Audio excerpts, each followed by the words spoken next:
I can tell you exactly what the Fed's going to do, and you can do this at home. So if listeners want to take notes, it's really easy. First of all, what is the problem the Fed's trying to solve? What is their solution?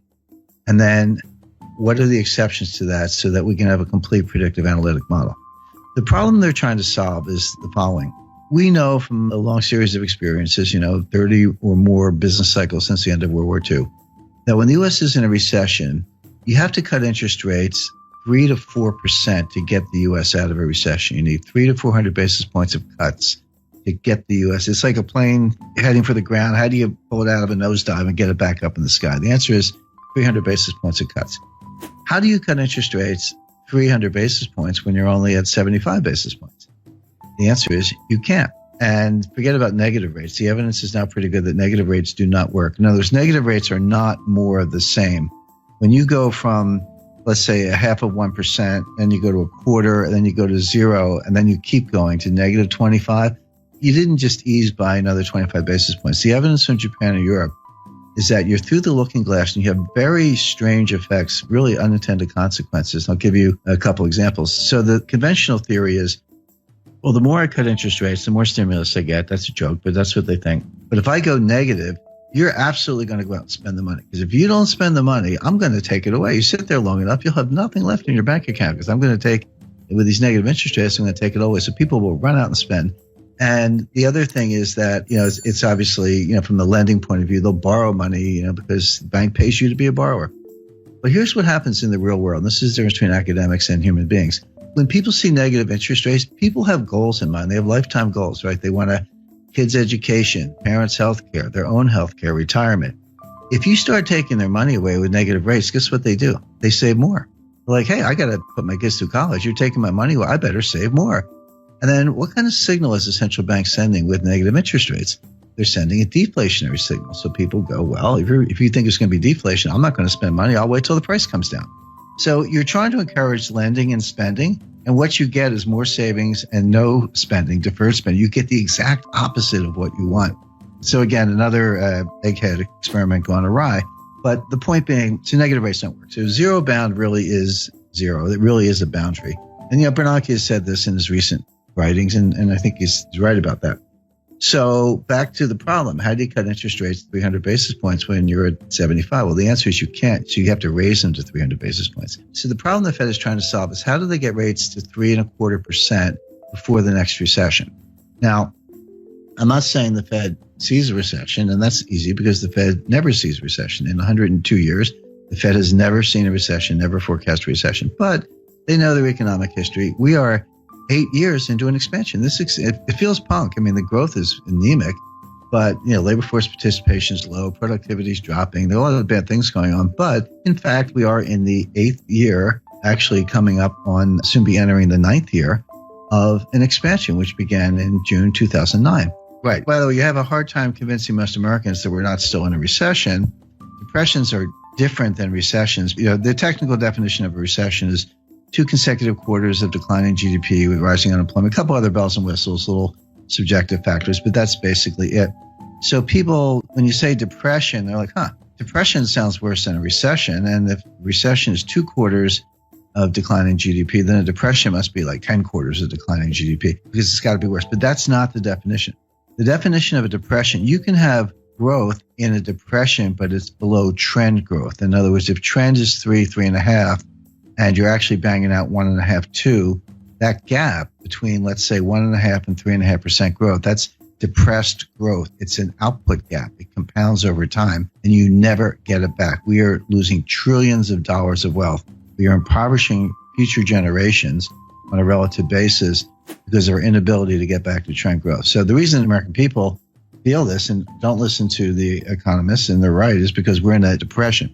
So leaving that aside, the Fed at least understands the business cycle and the fact that the next recession, they say they don't die of old age, but they do die, and we're getting close to the next one. So they're in a desperate race to get rates up to 3.5% before the next recession hits so they can cut them to get out of the recession. The question is, can you raise rates enough to cure the next recession without causing the recession you're preparing to cure? That's the dilemma. That's the finesse. My answer is no, they're not going to be able to do it, but they think they can. Why are they in this box? Well, because Bernanke should have raised rates in 2010, 2011, in the early stages of the expansion, when the economy would have been much better able to bear it than it is now. Bernanke skipped a whole cycle.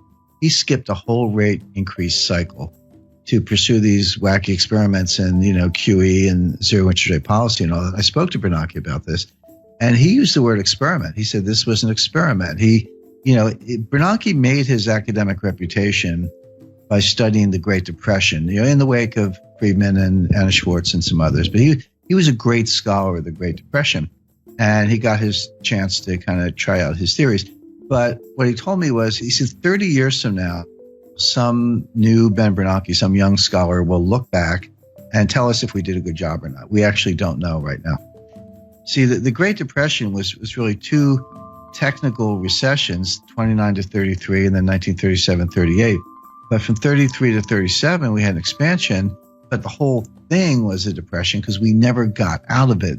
The stock market recovered the 1929 high in 1954. It was a long time to get back to even. But Bernanke's mantra was, doing something is better than doing nothing. I completely disagree. It's better to do nothing if you don't know what you're doing. And this is really the monetary equivalent of the Hippocratic Oath. Doctors say, first rule of being a doctor is first do no harm. Anyway, bottom line is, by pursuing QE and zero interest rate policy, Bernanke failed to raise rates during the early stages of a cyclical expansion, which he should have done. If he had, the economy would have been just fine, and we'd be able to cut them today, but he didn't. So Janet Yellen now has to make up for lost time.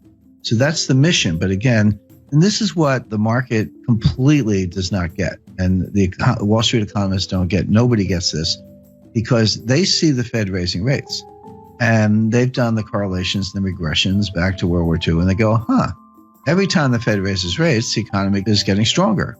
So if the Fed's raising rates, the economy must be getting stronger, so bid up stock prices, et cetera. But that's like saying umbrellas cause rain. Because they've got the causality backwards. The Fed never leads the economy, ever. The Fed follows the economy. So a normal business cycle looks like this. So you get a little expansion going, and unemployment starts to go down, and industrial capacity utilization starts to go up, and inflation starts to go up. And the Fed's watching, and then it keeps going. And they go, it's getting a little hot. We better raise rates. And they raise rates, but of course they started too late. The expansion keeps going. Inflation keeps going up. Unemployment keeps going down. Then the economy starts to cool down. Unemployment goes up, and then prices go down, and capacity utilization drops, and we get into recession. We better cut. And then they cut, and then you hit the bottom, and then you come out of it again. So think of that as like a nice, pretty sine wave, right? That's a business expansion, business contraction over and over, 30 or so times since the end of World War II, with the Fed always following the economy, never leading the economy. So all the big brains on Wall Street, they've got all this data, and they say, well, every time the Fed raises rates, the economy is getting stronger. That has absolutely been true for like 30 times since the end of World War II. It is not true today. The reason it's not true today is because Bernanke skipped a cycle, and they're playing catch up. For the first time since 1937, the Fed is tightening into weakness. That is a key thing to bear in mind. The Fed is tightening into weakness. They are not leading the economy to strength. They are not responding to strength, even though Wall Street thinks they are. And there's a great danger that they're actually going to cause the recession they're preparing to cure, as I mentioned. The Fed will raise rates 25 basis points 4 times a year from now until the middle of 2019, until they get them to 3.25%. So like clockwork, every March, June, September, December, for 2017, 2018, into 2019, look for a Fed rate hike until they get to 3.25%, at which point they'll be able to say, all right, now we're at 3.25. If we have a recession tomorrow, we can cut them back down to 0 again and get out of it. That'll be mission accomplished. Now, this is why I was sitting there in December like, yep, they're going to raise them in March. And right now, I'll tell your listeners they're going to raise them in June. There's your Fed response function. There's your baseline scenario. What are the exceptions to Fed rate hike? Under what conditions will they not raise rates?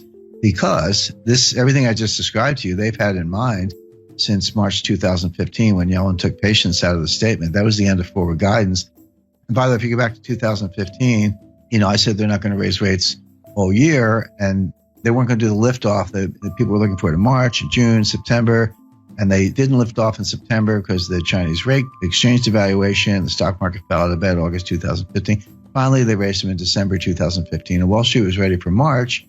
I said, no. In June, no. September, no. It wasn't until December 2016 that they raised them the second time. So obviously, there are conditions under which they don't raise rates, notwithstanding the baseline scenario. So what are those conditions? There are three. Well, four, actually. So if you see job creation below 75,000, that will cause them to pause. By the way, pause is the key word. If you go home through the speeches, you'll see the word pause in Dudley's recent remarks. Pause is the Fed's jargon for we're not going to raise rates. We got the Jim scenario, which I took from the Fed, is their scenario, or a technical recession. So, we're going to know Friday what the first quarter GDP is. It's pretty close to negative, but I'm not saying we're in a recession now. We might be. But if you see a recession, they'll pause. You see job creation below 75,000, they'll pause. By the way, that's a very low bar. If you see a jobs report, this is the other thing that confuses Wall Street. You see a jobs report with 100,000 jobs. So Wall Street goes, oh, that report's really weak. The Fed's going to think twice. No, 75,000 is the number. Yellen told us that. It was in one of her speeches. You just have to be a geek like me and read all the speeches. So the third factor would be disinflation. So the Fed has this 2% inflation target.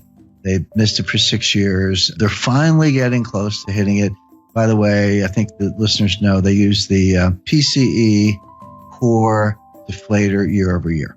There's PPI and CPI and core, a bunch of inflation indices, but we know what they use. PCE core deflator year over year. That actually has been getting close to 2%. But if you see it turn around, if you see that gap down to like 1.5, 1.4, 1.3, then they will pause. The last condition for the pause is a disorderly decline in stock markets more than 5%. If you see a 6, 7, 8% decline, so if the S&P went down 100 points, Fed doesn't care. Dow Jones goes down 1,000 points, Fed doesn't care.